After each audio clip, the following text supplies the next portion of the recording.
Welcome. Yo, what's up, world?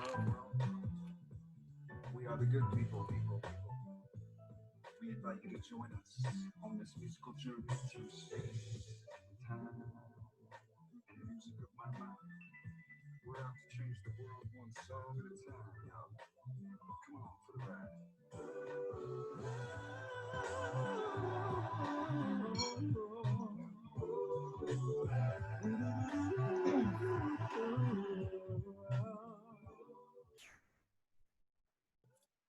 Hello, it's 1:00. Welcome. Can you hear me? Yes. Very good. The volume seems low. I'll turn it up a little bit. So this is our last session. I can't believe it's already here.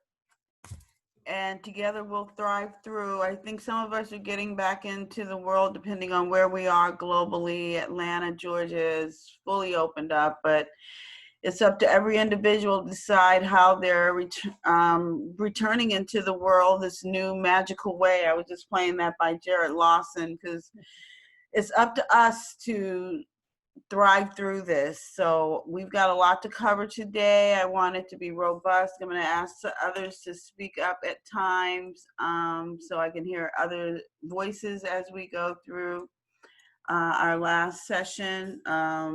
I've got quite a few quotes up there today. I couldn't pick one, with this being sharpen the saw, which is to take care of ourselves mentally, physically, spiritually, and social emotionally. So I'm going to just read them all. The first one that stood out was push yourself because no one else is going to do it for you. I had a cousin that had a bike available, and I got it yesterday. My grandson got his uncle to bring it over, and I'm going to start riding a bike and exercising more because I don't know when I'll go back to the gym. And they actually opened up our pool, and I've gone over there to swim a couple of times. So it's up to me to stay fit and healthy. And then the other one, a ladybug was on my car the other day, and so that one captured my eye. Little things make big days, and I actually have some of that footage on Facebook for anyone who follows Facebook a little. And there's one down at the bottom. Sometimes we're tested not to show our weaknesses, but to discover our strengths. And this one to the left, with the stairs to climb, don't wait for opportunity, create it. This looks like the Hoover Dam right here. Great things never come from comfort zones. I know anything I've ever achieved, I had to get out of my comfort zone. I was feeling the butterflies in my stomach. And sometimes later becomes never. Do it now. And then the last one that caught my eye, and I realized there were 7 of them, so we're closing out with 7 quotes and 7 habits. Do something today that your future self will thank you for. And all of us can think of times that we've done something right, the power in our decision that, wow, I made a good decision with that. So that's what these habits let us do consistently. We've had the opportunity to globally sequester ourselves to know a greater truth about what we are and who we are. Our assessment values, if you did not do that, please take the time to assess what's important to you, because as you know what's important to you, you're going to act from that place. So we're going to just briefly review our private victories, which are all 3 habits. Be proactive. Habit 1, habit 2, begin with the end in mind. Habit 3, put first things first. All of those deal with the individual person. And then we did habit 4 and 5. Habit 4 is think win-win. I forgot to put habit 5 on there again. Let's put it real quick. Habit 5 is, anybody know it before I write it? Seek first to understand, then to be understood. very good. First. I actually printed it out years ago and I have it hanging here at the back of my desk. Good. Now, do I read it regularly? If you're performing it, that's the deal. We can read till the cows come home, but if we're not acting on that, if we're not really being proactive, it's just words. If we don't really go to the gym, it's just words. So it's about, even if you don't know them the way I know them, because I've been doing this for 20 years, if you're acting them, it resonates. You know you began with the end in mind. You know you're putting first things first. And all of those have to do with you. And then the other two that we've uh, addressed in the public victory are habit 4 and 5. And then today we're going to do both habit 6 and 7. This is actually our last session. And so we'll look at what synergizing really is, value differences. You know, when there's a multiple people, how do we create not my way, your way, a third way? And we both love it. And then sharpening the saw is taking care of ourselves physically, mentally, spiritually, and social emotionally. And that's been a new way of doing it with this COVID-19 situation. Social distancing is a new word in our vocabulary, but we still want to be social. You know, I was telling people I miss hugs, so I miss hugs. I'm finally deciding who I want to warm up to and hug, because well, maybe I'll go to bowing, because I like my Asian culture that surrounds us too, but I really need a hug. I think the day my daughter saw me hugging a tree about a month ago, she brought my daughter over. So I've been opening up more and more who I get to hug, and the person that brought the bike over, we had a bump this the last time I saw him. This time we hugged, so I'm broadening my circumference on who can get in. But it's back to our choice, you know, what the response is based on the stimulus. COVID-19 is a stimulus actually right now. Other than traffic, it's a big one. And how do we respond to it? And it's our freedom to choose.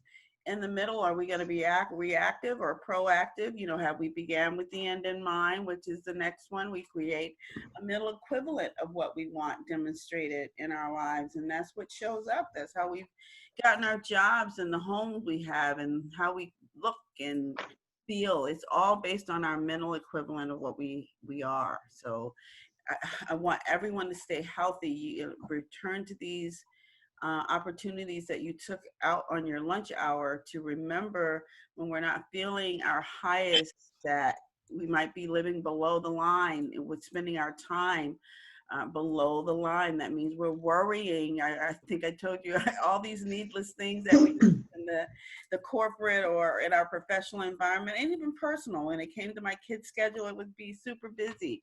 But anytime we're living below the line, it's excessive waste in time and worry and arguing and things that just take away from our lives. And if we're resting and relaxing, you're rejuvenating yourself. There's something more that we need to do. And then we do have these crises that happen, because when the world shut down, that was definitely habit. That's urgent and important. That was nothing like we've ever seen or done before. Let me see what this more is over here.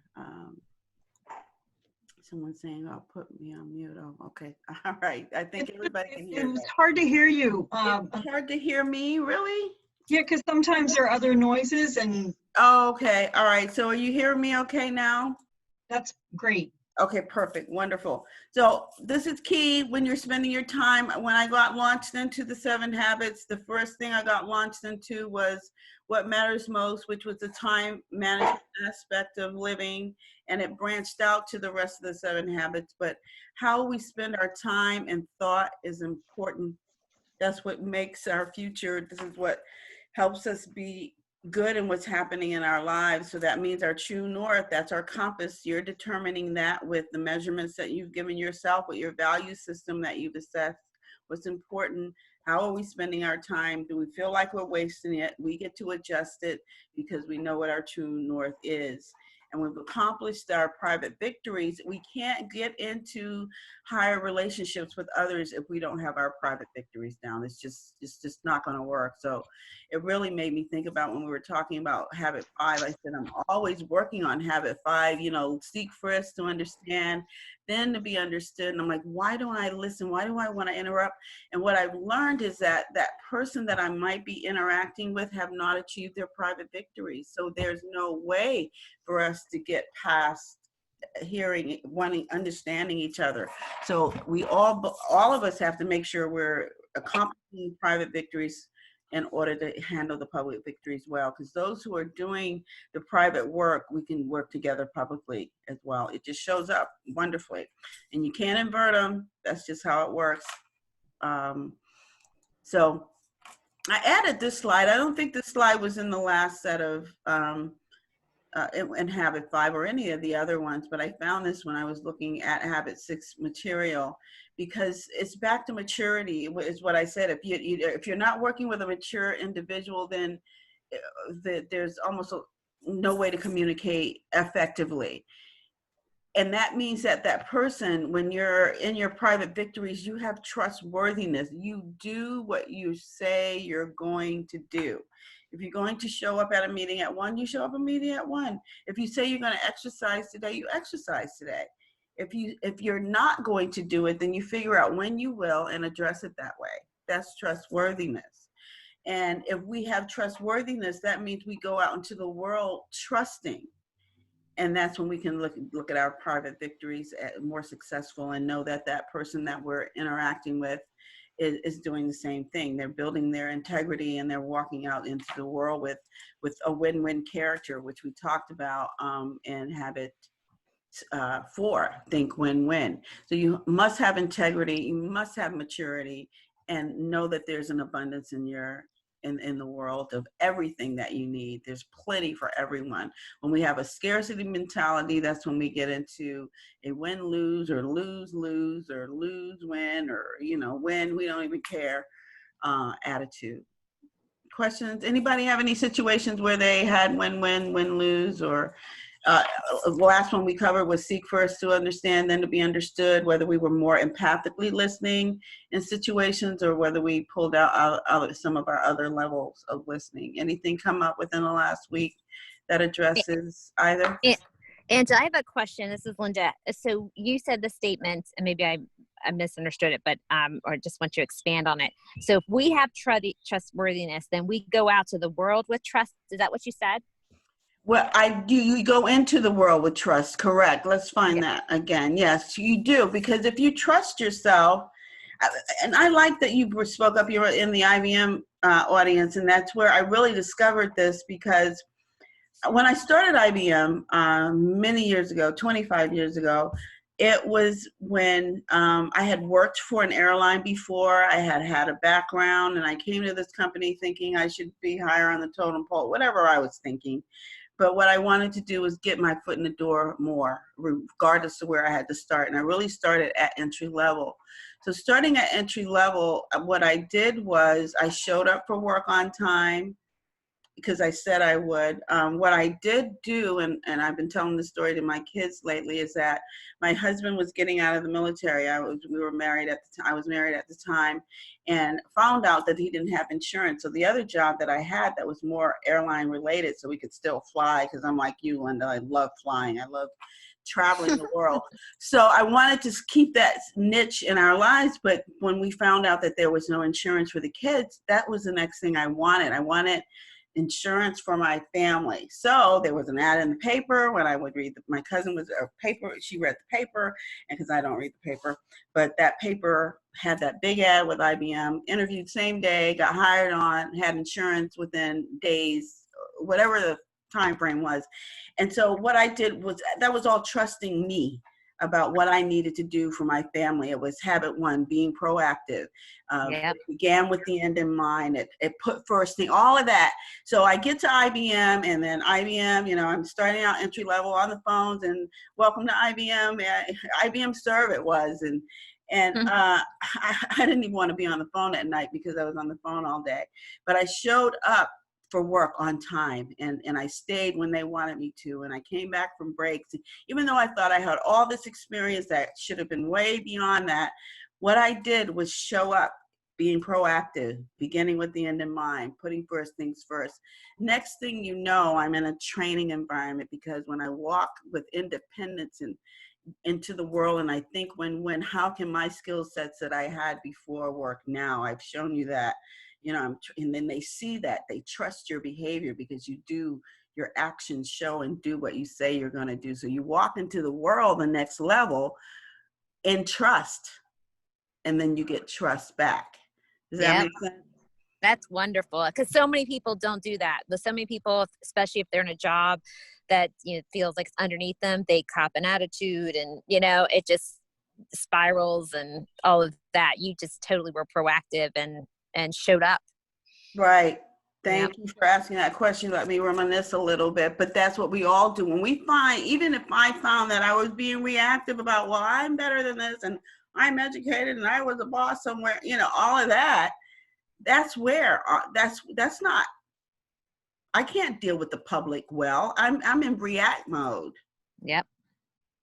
So until I got to proactive, made a choice, begin with the end in mind, and put the things there to get there, then I exceeded whatever roles I had before within the same company because of the trust with the others that were also beginning, proactive, beginning with the end in mind, putting first things first. So everyone has that we can interact with well at this interdependence level has to do this. They have to achieve their own private victories. Thank you. That's wonderful. Thank you. You're welcome. All right, any other questions? Anybody ignoring anybody listening?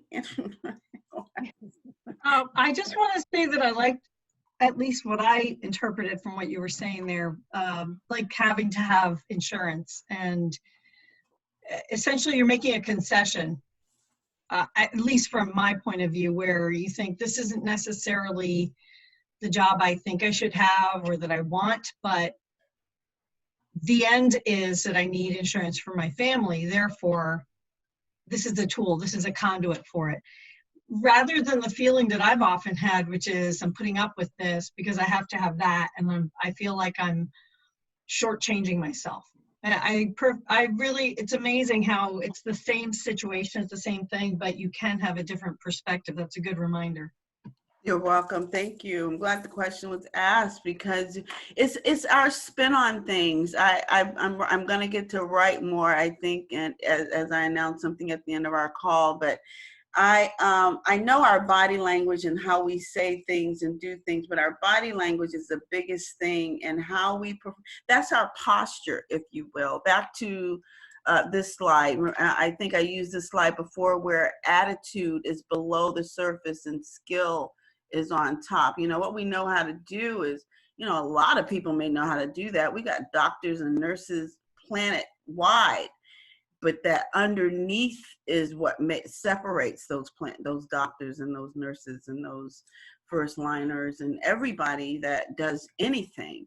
It's the underneath, that abundance that's there. So that's a posture that we have. And I think it shows up in our body language. And when if I had showed up at IBM like I didn't care, I might not have gotten the job, but I showed up at IBM like this is going to be of value to me in ways that I can't even imagine. But the first one is my children. And then it has done exactly that. It took care of them. And then it's taking care of me far beyond what I even thought day one. So our words, as we're communicating back out here in the world, I had to go to the post office the other day because we don't get to be close when people lose people now. So I'm sending, or when they're gaining something like graduations that have been coming up. And so I sent a graduation gift off in the mail, and then I sent condolences off in the mail. And the language that the body language in the post office made me want to come back in and not go back out for another week, because I don't know whether people are not happy or they're been upset or they've been cooped up too long, but it was very tense, and you could feel the energy in the room. People wanted you to be separated 6 feet. So the lady behind the counter was announcing that, and you could feel the posture in the room change because people were doing, it was just very interesting to see without anybody saying a word what was going on. So be mindful of your posture, your body language, and I had to get mindful of mine because I was getting ready to get right in the negative energy with the rest of them. I'm like, wait, ho, am I being reactive? So we got to take this everywhere we go and everything we do and decide what we're going to put ourselves in, because we still have to keep our immune system up. We still have to take care of ourselves. That's why we're ending with habit 7, which is actually that. But as we move from habit 4 and 5 to habit 6, that means we're listening, we're thinking win-win, and we're listening, and now we can synergize and really team with someone else. But again, every individual that we're teaming with, we are considering that they have that courage and consideration to also be proactive, begin with the end in mind, put first things first. So synergize, the enemy of the best is the good. What do you think that means? I always keep that one for dialogue, because when I first heard it, I was contemplating, what does that really mean? But what does that mean to anyone, as I might translate it to you? That if you settle for doing the good, or, just doing good or being good, really you're just being mediocre and you'll never achieve the best you can. Exactly. Very good. That's exactly right. Ding, ding, ding. And Well, maybe I can relate to it a little too well right now in this isolation and having to be my own cheerleader every day, all day. Right. That's probably why I had all those quotes at the beginning, Raquel. I'm going to go back to those, because that's right here where it says, push yourself because no one else is going to do it for you. You know, we have to really do that. Don't wait for opportunity. We have to create it. And all of those things are true. So we have to be our own cheerleader. Habit 6 is right next to habit 5, synergize, just before we get to the circle where that habit 7 circles all of it, because we're supposed to do that all day, every day. But as we look at habit 6, the whole is greater than the sum of its parts. And the story I always use, being the age I am, there was a commercial when it was in black and white, I'm sure, where a person was walking down the street with a jar of peanut butter going one way, and the other person had a chocolate bar coming the other way, and they so-called collided right there at the corner where they met. And you got your chocolate on my peanut butter, and you got your peanut butter on my chocolate, and thus Reese's Peanut Butter Cups were invented, which I love with popcorn. So I know that the popcorn even added, they actually came out, I think they got Reese's something popcorn something now, so they got hold of that idea themselves. But it was two different things that came together and made a greater idea. That's what basketball teams do. That's what IBM does. That's what families do. There's not one person that can do everything. Have you ever looked at the credits of a movie and see how many people that you might have a movie that has 2 people in it, but at the end of that movie, all the people it took to make that presentation we thought was fabulous. Like I Am Legend. How many people was in that movie? I think Will Smith and the dog, and every now and then they had some other characters in there, but for the most part, it was Will Smith and the dog and whatever that creature was.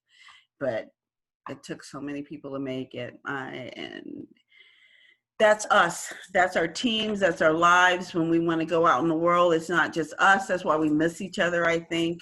The whole is greater than the sum of its parts. Synergy takes place when 2 or more people produce more together than the sum of what they could have produced separately. So some of the things that are withdrawing about synergy I like that almost next to the last one. It's not always easy. It's not an easy thing to do. People think it's just automatically happens. There's some kind of chemistry that comes together when it happens. And to go back to the top, it's not a brainstorm free for all. It's more of a positive oriented jam session.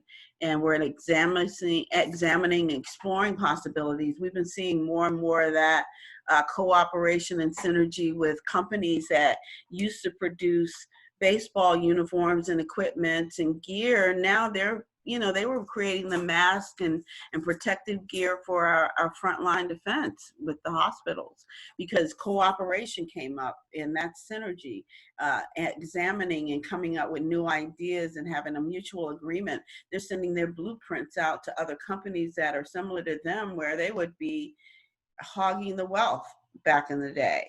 I mean, just 2-3 months ago, and now they're sharing it. And then there's a process to it. These people that came up with these new ways of protecting our doctors and our nurses and our healthcare providers and all of our frontliners, they came up with a process one Sunday night on how to reinvent themselves, had a blueprint of that by Tuesday and started manufacturing by Thursday and sent it out to the world by the next week.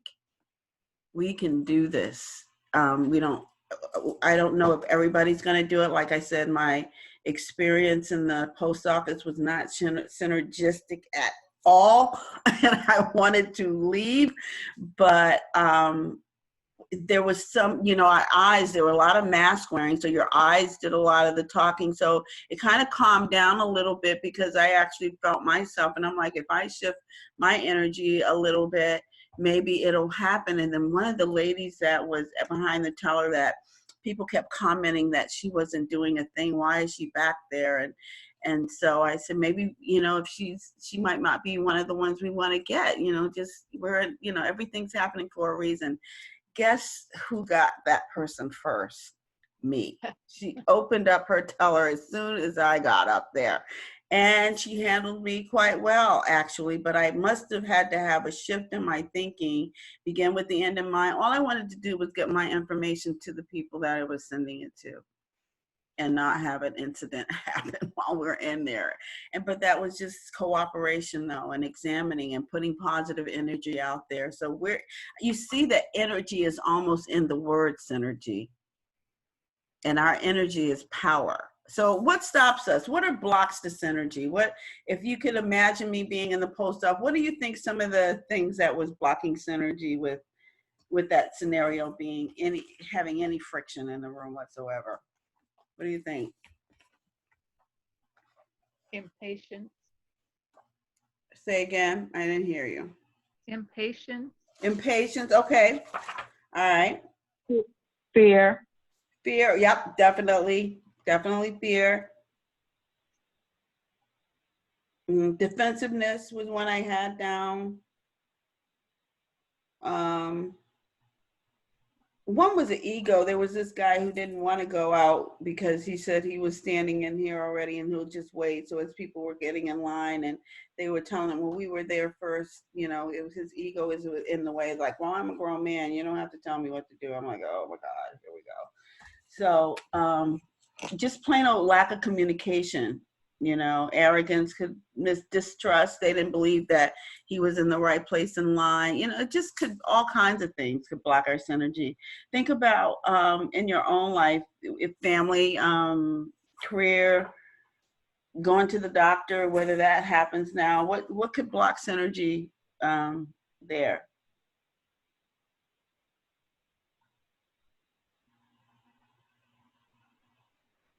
Nothing. Prejudices, politics, confusion. The unknown. The unknown. Okay. Yep. Big one.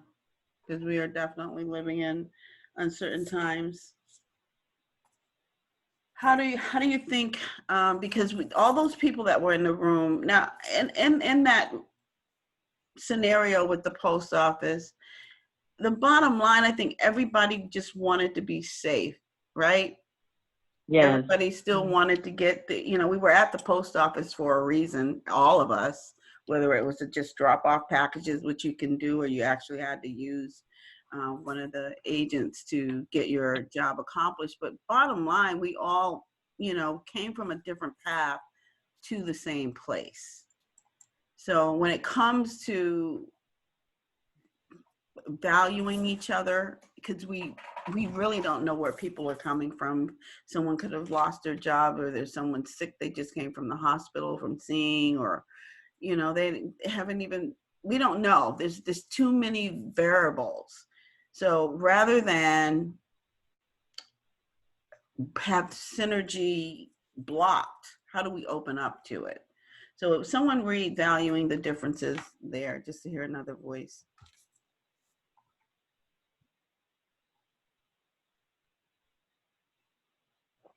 The essence of synergy is valuing the differences. Valuing the differences does not imply that individuals approve of or disagree with differences. However, it does mean that people respect differences and view them as opportunities to learning. The differing opinions of others and their viewpoints, perspective, talents, and gifts are valuable when seeking solutions. these differences enable you to discover and produce things together that you would much less likely discover individually. At what level do you value differences? Okay, anybody at the top? Thank you, Linda, for that. Anybody at the top of the stairs, or middle of the stairs, or at the bottom? Not even on the stairs.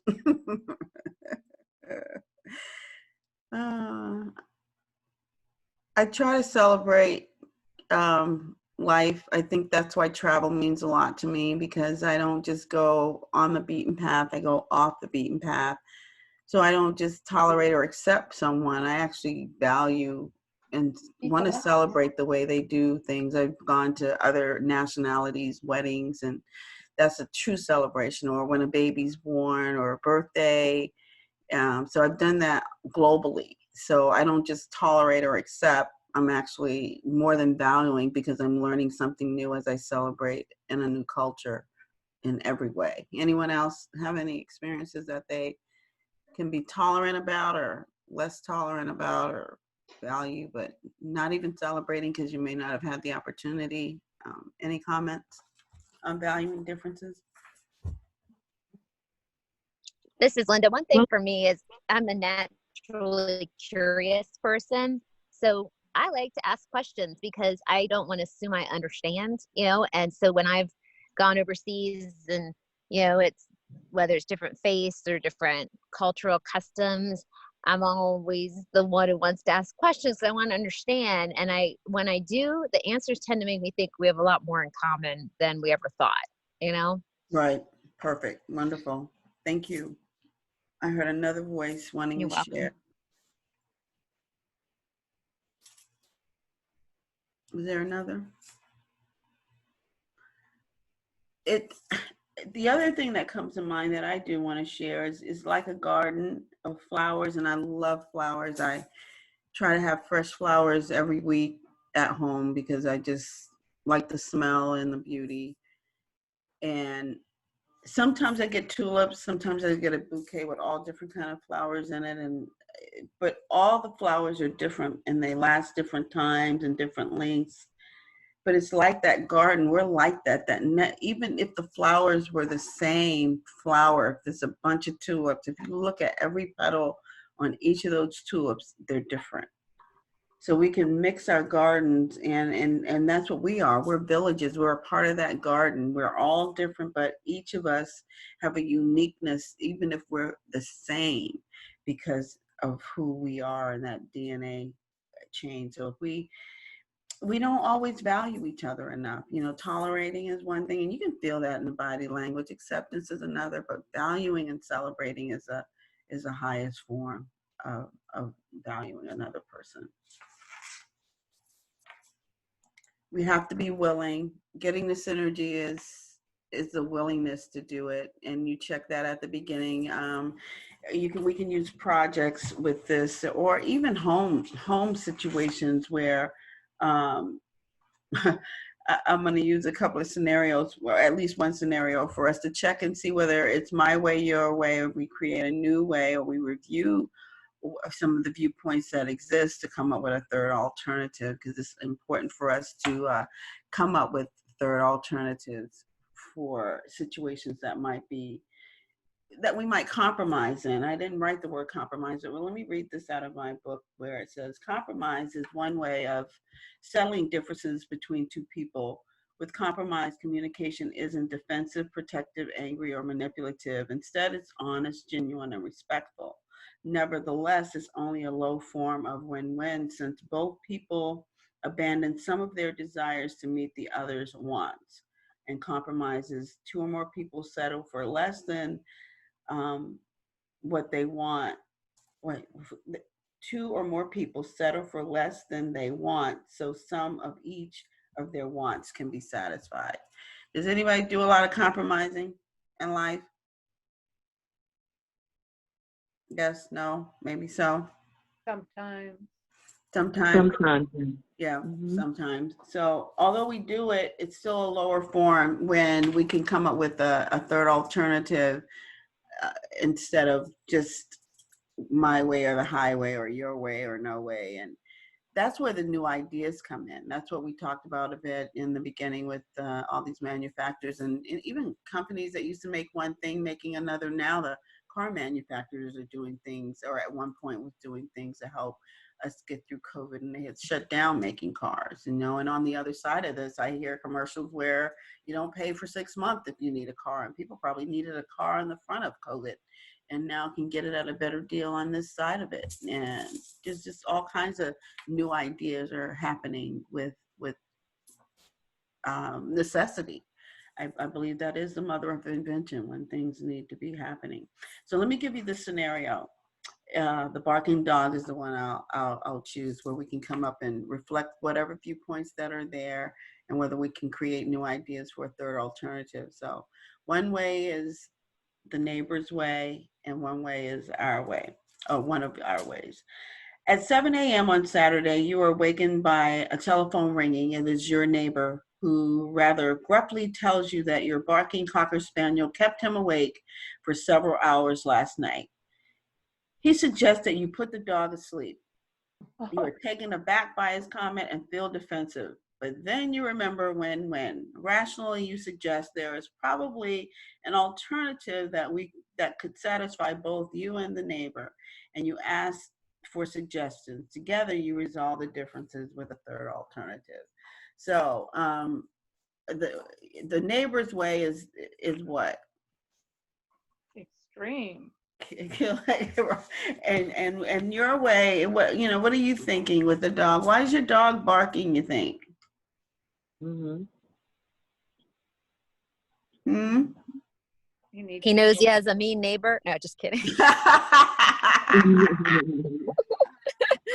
Hey, they can feel energy too, so you might not be too far off. It's the first time I've heard that, but I like it. So, the dog may have been outside, bring it in. If it's inside, and I don't know if they can hear it if it was inside. So I don't know why the dog was outside. So it might be bring it in is one of the things I said. Anybody think of anything else? Because the neighbor really wants what? What's the need of the neighbor? Quietness. Right, sleep. They just want quiet. They need to get rest. They got to get up and go to work in the morning. So the viewpoint is that, the dog said put it to sleep, but it was just tired because they woke you from the sleeping. It was 7 a.m. and they heard the dog. So, that was the first thing out of their mouth. People say they mean with everything they say, but that was just an extrovert speaking. No, I don't want your dog dead, but I do want to get my sleep. So what do we do? How do we keep the dog quiet? You could take the dog out for a walk. Take the dog for a walk at 7 a.m. and bark some more? Out away from that person, out in the Okay. park or someplace. All right. Maybe we should find out why the dog is barking. Yeah, Right? that's what I was going to say. Figure out what's causing the barking, because dogs bark for a reason. Maybe Yeah. there's a valid reason the dog's barking, and then address that. Right, exactly. So then we find out why the dog is barking. Maybe the dog wanted to be in the room with me and I had her outside or whatever. So, we figure out the third alternative so I can keep my dog and my neighbor can get their rest and we can be neighborly, right? The dog can live. I know, right? That was pretty extreme. Any dog lover was like, no way, you're not killing my dog. So when we create, we have to know how to make it to a third alternative, having a change of heart, having new energy and excitement around something. And who knows, maybe the other person wanted a dog and they get to know the dog. You never know. See things in a new way. When we really have a third alternative, we feel relationships have been transformed. We end up with an idea that was better than what either of us would have started separately. I've got a business partner that I've been working with things on. And when we have conversations just in general, things that I probably would have thought about goes to a bigger expansion just because we've had dialogue around it. So that's synergy when you create new. IBM grew to the company that it is today because of synergy, and any other company that is of life size. And then all the companies that are being sprouted up through this new way of being is synergistic. So as we close out, we've only got about 20 minutes left, and I have it 7 is not that long, but it's very important. We're supposed to do this every day, all day. Someone read the quote by Hans for me. A long, healthy, and happy life is the result of making contributions, of having meaningful projects that are personally exciting and contribute and bless the lives of others. Perfect. Thank you so much. And we are to take care of ourselves. And if COVID hadn't done anything else, it has shined a big light on taking care of yourself. That's a habit that circles all the habits. We talk about it last. We could probably fold it right in between private victory and public victory. And I mention it almost all the time anyway, because it's a habit that takes care of us. It's a habit that maintains effectiveness. It helps us renew ourselves, mind, heart, body, spirit, all of that. So we have a paradigm to get the results that we want.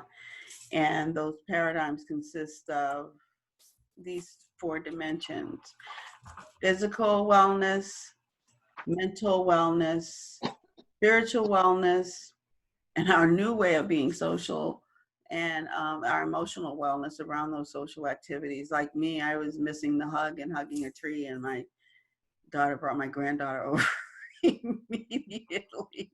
So the physical was the walking. I was actually walking and exercising and taking in nature and hearing the birds. I'm telling you, people, nature is taking over. I had a turkey in my yard the other day. The chipmunks and the squirrels do not move. You have to stop and wait for them to cross the street if you're driving. Birds are flying lower. You know, they come. I've seen all kinds of birds that I've never seen before. So that physical walk, I get to see all this nature bursting out all over, which adds to my spiritual wellness, which adds to my mental wellness. I think most of us, when we're walking, do you have good ideas, be it about work, about life, while you're just out and about, just taking in nature? If you take your headphones off. If I got my headphones in, then I'm in another place. But if I finally take my headphones off and I just tune in, ideas come. Anybody else have that experience? I've rediscovered what a beautiful neighborhood I live in. It's all woods and stream and big rocks and clearings and mountain, and I love it now that I'm walking the road. Right. Beautiful. I know, right? Stuff we don't see when we're whizzing by in our cars. You know, we don't take time to smell the roses, and we're taking time to smell the roses. Awesome. Very good. So how else do you take care of yourself physically, someone? I exercise every morning, and I was doing it while the news was on, but my brain has been so fried with news lately, bad news, living in New York, that instead I'm putting music on and I'm dancing for a few minutes first. Then I'm doing my back exercise. Oh, excellent. Wow. Better mood. I'm not putting news on till later. Yeah, if it doesn't flash on my phone, if I don't get it from someone, I might miss it. So good for you for having a scheduled time, not to be saturated in it. Awesome, wonderful. Anyone else physically doing something different? I'm sleeping more. I don't know what's going on with that. But Me too. Sleeping. rest and relaxation. Anyone else sleeping more? Yes, definitely. Okay. Yes. Anything else? Eating properly? Anyone? Eating better? I went Trying to. vegan a couple of months ago. I feel a lot better. Okay. All right. Very good. My daughter went strawberry picking with my granddaughter for her birthday, and I didn't get to go, and now I want to do that because that's physical, mental, spiritual. I think it's all of it.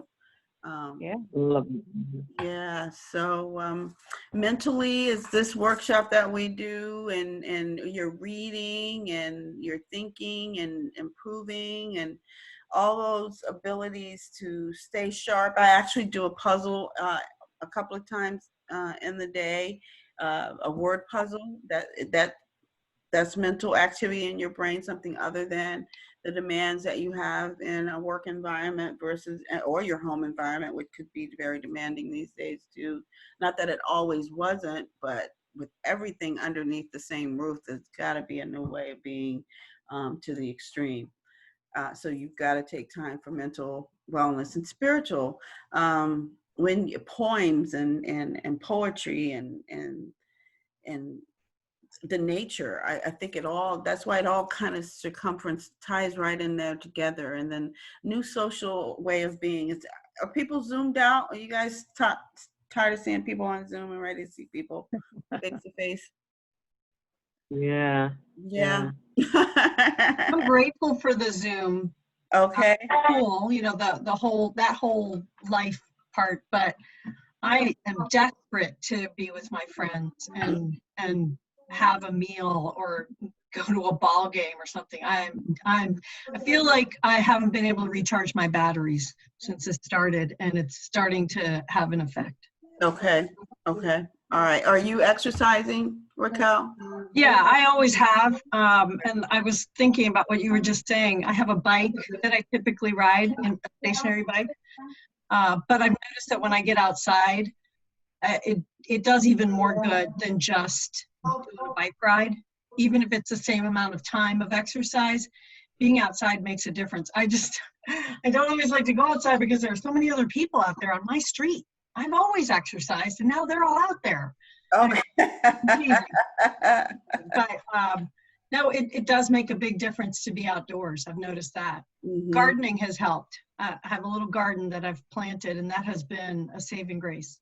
Very good. Awesome. I've got a balcony garden too, and I'll go out there and I'll blow bubbles, on a regular. And actually, my neighbor saw bubbles. He said, I wondered where those were coming from last night. And then he had his out. He said, I got a neighbor I've got a roommate that's about 5 as well. And they started blowing bubbles too, So whatever it is that can give us some kind of connection with the lightheartedness and the imagination, and even sending a signal out that's going to vibrate to your wellness, so you can have things come to you in thought, in mind, and awareness to actually physically carry it out, because that's what we all do. It's all it's back to habit too. When we think about it, we bring it about.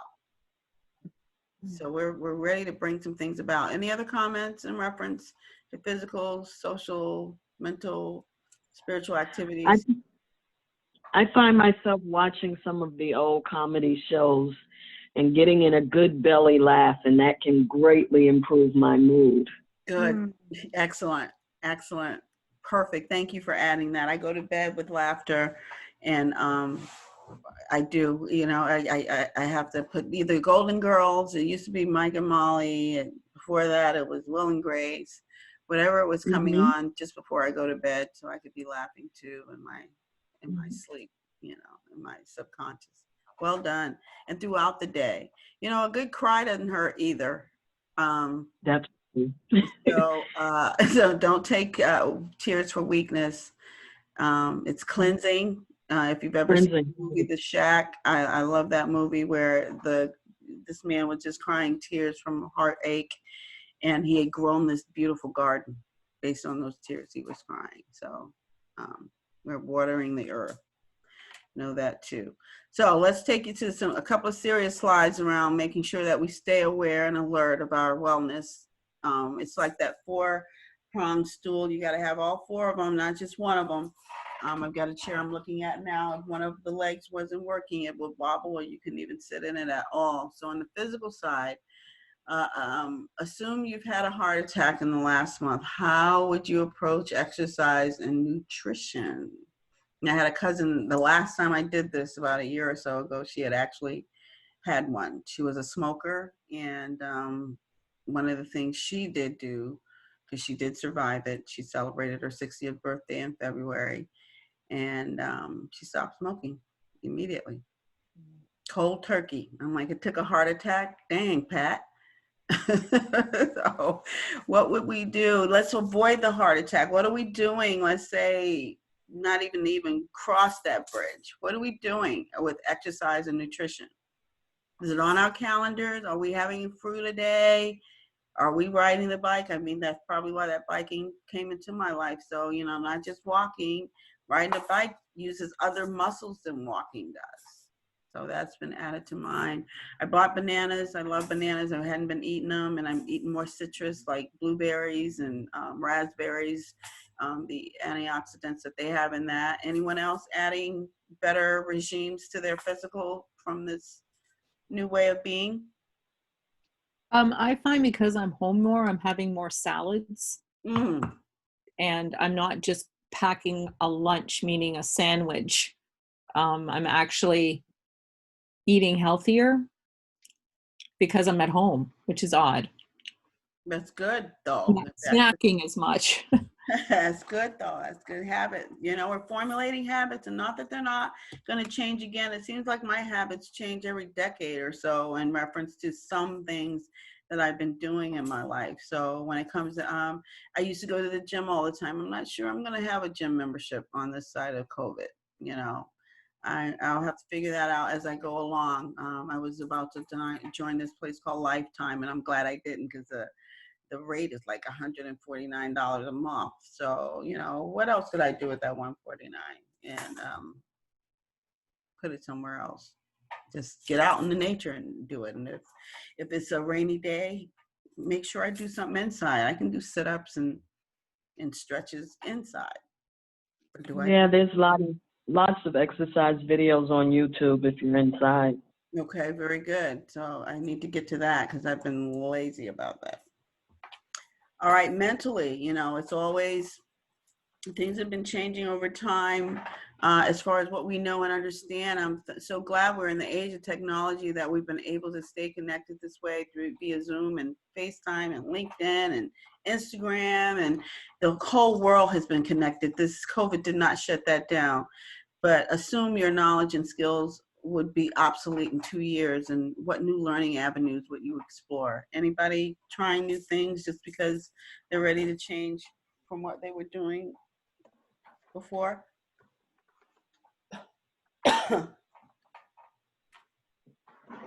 Well, think about it. Take that with you. Spiritual, assume you have a year to live. What legacy would you want to leave? So, they pose these questions this way because why do people wait? I watched The Bucket List the other day because those two men, it was Morgan Freeman and what's the other gentleman's name? Jack Nicholson was in there. And I liked that movie because they were getting to the end of their life. Both of them ended up with having a diagnosis of cancer of some kind. They became friends, and one actually lived maybe 20 plus years beyond that. One did make his transition sooner than later, but they had a ball. They started checking out their bucket list, and the man who actually made the transition sooner rather than later had been half living prior to that. So he started living more robustly and being honest with himself and with his wife. And, so why don't we just live fully now and not, because no one really knows anyway when that time will come. So what legacy do we want to leave? Do we want to leave that we were all sad and depressed and scared to live life, or did we live life robustly and fully in our dreams, and we had new dreams once those dreams were fulfilled?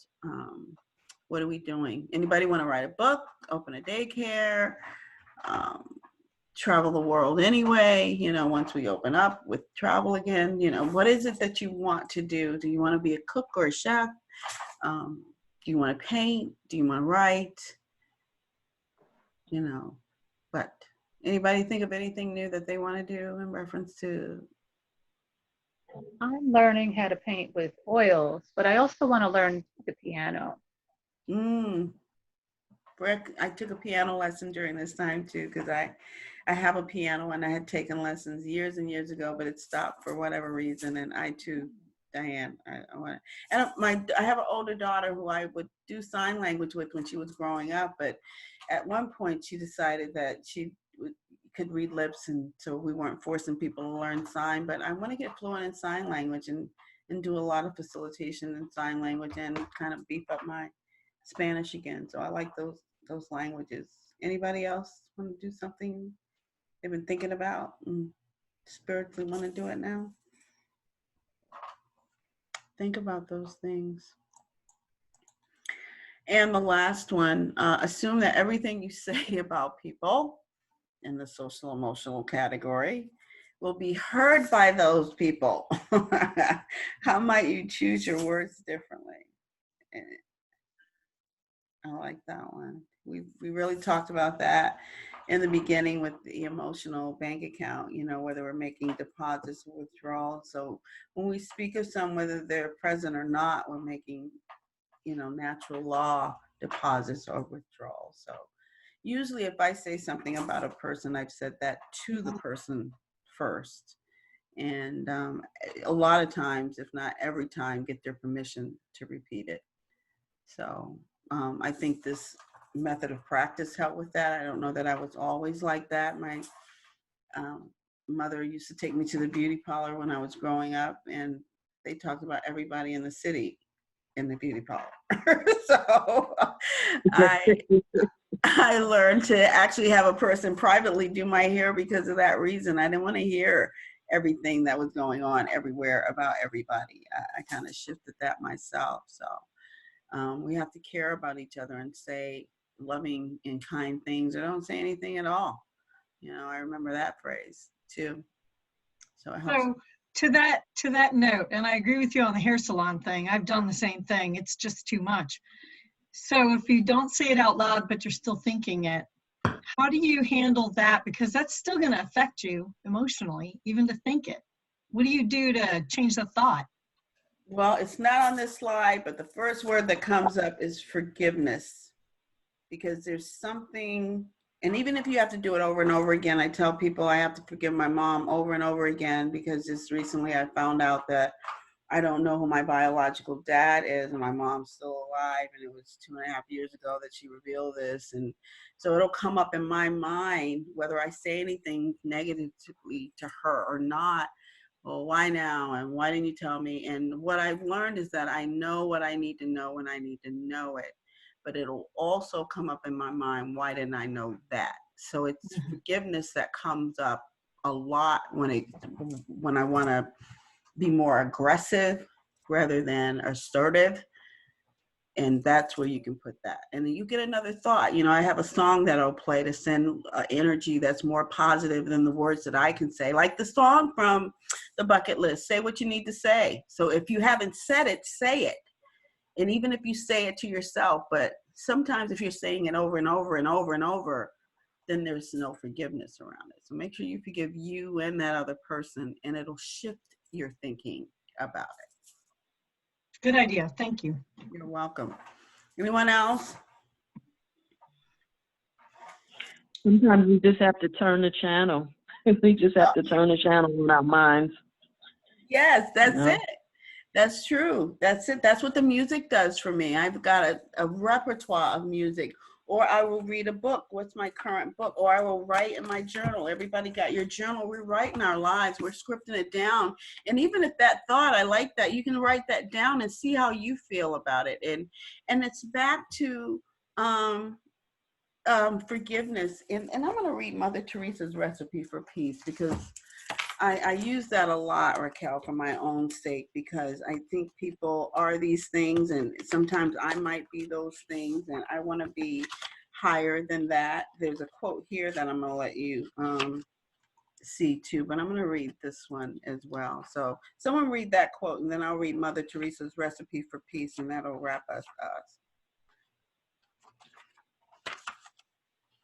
It is more noble to give yourself completely to one individual than to labor diligently for the salvation of the masses. Dag Hammarskjöld. Yeah, I know. And it's supposed to have 2 little dots on the top of that. He was a Swedish economist and something else, but I like that economist thing because I have just a few days left with IBM. My last day with IBM will be June 22nd. Oh, really? Yes. So I've been on the, you know, what they do at IBM, and I've actually qualified, although that there is the situation of separation, it feels like it's right timing for that to have occurred. And I couldn't be doing a better subject with new habits formulating in my life, and that might be happening in others' lives about the action we take. So how do we see ourselves? How do others see ourselves? And what do we want to do? And this whole 7 habits has been allowing me to reassess things and things that are important to me. And this has been a beautiful topic to share with IBM and the world forever. So I want you to take this for the rest of your careers and your life, because I'll forever be doing it no matter where I'm at. And it's been a pleasure really serving, and what a way to close out my time with the company. So let me read Mother Teresa's Recipe for Peace. I actually got this during the season of nonviolent violence about 20 years ago, about the same time that I got certified in this subject and finding other subjects that just resonate with me. So take this for yourself, and I can send this to you too. People are often unreasonable, illogical, and self-centered. Forgive them anyway. If you're kind, people may accuse you of selfish, alternative motives. Be kind anyway.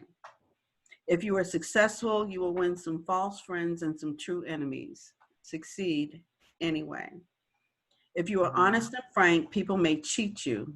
Be honest and frank anyway. What you spend years building, someone could destroy overnight. Build anyway. When you find happiness and serenity, others may be jealous. Be happy anyway. The good you do today may often be forgotten by tomorrow. Do good anyway. Give the world the best you have, and it may never be enough. Give the world the best you have anyway. Because you see, in the final analysis, it's between you and God. It's never between you and them anyway. So everybody be great, do great. I've got one more IBM event on the 17th, working with the law. I think I'm going to include this audience that's even in the external, because I love working with the law. Is what we've been doing. We've been working with natural laws and fundamental truths, and that's how we survive life and thrive through life. So thank you for your time and energy. We went a minute over. I hope it was worth the minute. Take care, everyone. Talk soon. Be well. Thanks, Angela. Thanks, Angela. Thanks Bye-bye. for everything, Angela. Thank you, Angela. Stay safe, stay well. Thank you. Bye-bye.